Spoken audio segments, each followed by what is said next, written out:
እንተዋወስ፣ መልካሙን እንጋራ።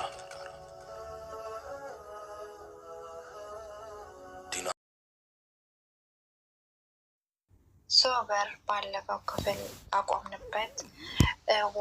ኡስማን ተያዥ አንጣ ተብሎ ነበር እና ተያዥ የለኝም አላህ ነው ተያዥ ብሎ ነበር መልስ የሰጣቸው።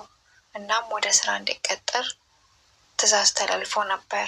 አሰላሙ አለይኩም ወራህመቱላሂ ወበረካቱ። ዛሬ ክፍል 2ን ይዘንላችሁ መጥተናል። እንደውም ክርስቲያን ወገኖቼ ሰላም ጤና ይስጥልኝ። ቪዲዮን ከወደዳችሁት ላይክ፣ ሼር፣ ሰብስክራይብ እያደረጋችሁ አበረታቱኝ። ሶበር ክፍል 2 ኡስማን በመጋዘኑ ውስጥ አብረውት ከሚኖሩት ጓደኞቹ ጋር በአንድ ተሰባስበው በጀማዓ ቁርአን እየቀሩ ነበር። የመጋዘኑ ባለቤት መጣች ከአስተባባሪዋ ጋር። አሰላሙ አለይኩም አለቻቸው። ኡስማንም ቀደም ብሎ ወአለይኩም ሰላም አለ። ኡስማን እደጅ ጠራች። ኡስማን እደጅ ጠራችው። ማሻአላህ ስራውም አልከበደህም፣ ማሻአላህ ታታሪ ሰራተኛ ነህ አለችው። ጀዛካላህ አለ።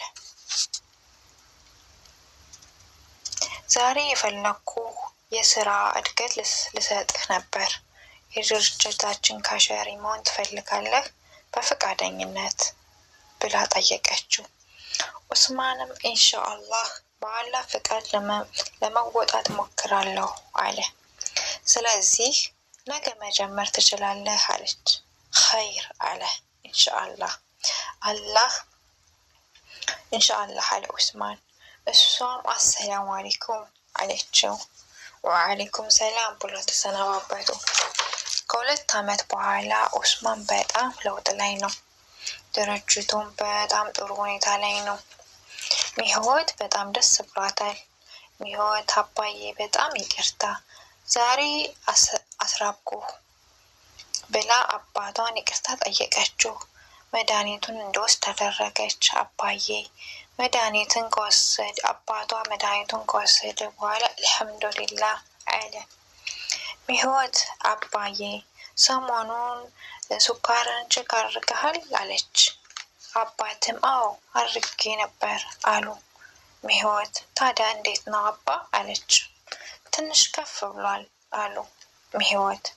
እኔም እኮ ስራ እያልኩኝ ሳላስታውስ ቀረሁኝ አለች።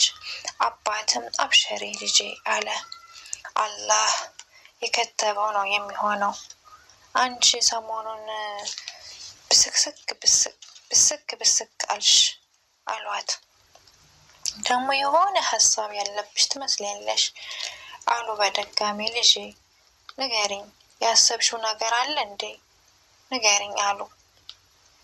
ሚህወት አባዬ ምን መሰለ ስትል አባ አብሽሬ ንገሪኝ አሉ። ሚህወትም አንድ ጥያቄ ልጠይቅህ አስቤ ነበር አለች። አባትም መርሐባ ጠይቅኝ አሉ። ምናልባት ጥያቄው ያልተለመደ አይነት ሊመስል ይችላል። እኔ ግን እንደ ሙስሊምነቴ ስህተት ውስጥ እንዳልገባ ፈርቼ ነው አለች ሚህወት። ይህን የምጠይቅህ አባትም ልጄ ለድንሽ የምታደርጊውን ነገር አላህ ይቀበልሽ፣ በይ ንገሪኝ አለ። አብሽሪ ንገሪኝ አላት። ሴት ልጅ የወደደችውን መምረጥና በመሻት መጠየቅ ትችላለች አለች አባቷን በፍራቻ። እንዴ ከድጃይቱም ኩብራም እኮ ነቢያችን ረሱል ሰለላሁ ዐለይሂ ወሰለምን በአህላቃቸው ወዳቸው ነው ጠይቃ ያገባቻቸው። ይሄ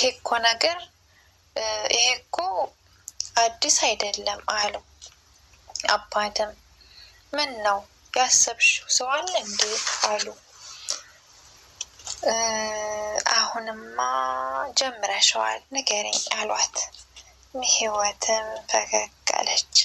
አባት ማን ነው እሱ አለ። ህይወት ኡስማን አለች። አባት ኡስማን የማን ነው ልጅ አውቀዋለሁ አሉ። አባትም ህይወትም አዎ እዚህ እኛ ጋር ነው የሚሰራው አለች። ይህ አላህን ተያዥ አርጎ ስራ የጀመረው አሉ። እሱም አዎ አለች ህይወትም። አባትም ጠንካራ ሰራተኛ ነው፣ በድኑም ታማኝ መሆኑን አውቃለሁ አሉ። አባት ፈገግ አለች። አባት ቢሆንም ከጀርባው ስለ ቤተሰቦቹ የምታውቂውን ነገር አለ አሏት። ስለ ቤተሰቦቹ ባላቅም ስራ ቦታ በማየው ግን ኡስማን በጣም ታማኝ ነው። የሰው ሀቅ ከሚመጣበት ይልቅ የእሱን ቢሄድበት ይመርጣል አለች።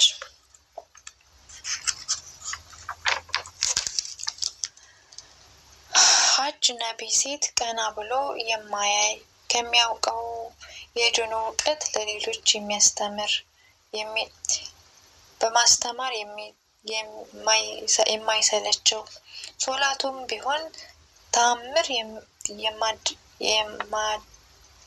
የማያሳልፍ እንደዚህ አይነት ሰው ነው አለች ህይወት። አባትም ራሱን እየነቀነቀ